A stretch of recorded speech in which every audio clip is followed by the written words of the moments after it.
Радикалды ой-сананың негізгі қозғаушы күші үрей. Үрейді адам санасына енгізетін жалған ақпараттар. Жалған ақпараттар белгілі бір саяси топтардың көздеген мүддесімен жасалып, қоғамға тасталады.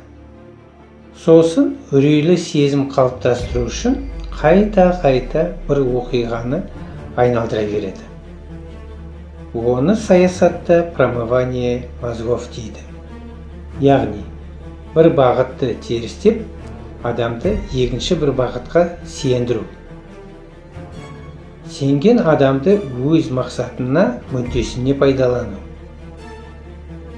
Біреудің күші мен іс-әрекетін пайдаланып, мақсатына жету. Бұл тәсіл саясатта, бизнесте жиі қолданылады. Радикалды ой-санада аналитикалық ой жоқ, тек бір мақсатқа бағытталған іс-әрекет қана.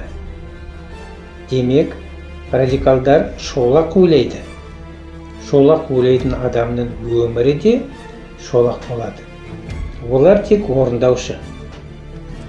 Саясаткерлер белгілі бір мақсатқа жету үшін қаржы салып, радикалдарды жалдайды. Мақсат орындалған соң оларды жойып жібереді. Міне сондықтан адамға радикалды ой-санадан кетіп, рационалды ой-санаға өту пайдалы болмақ.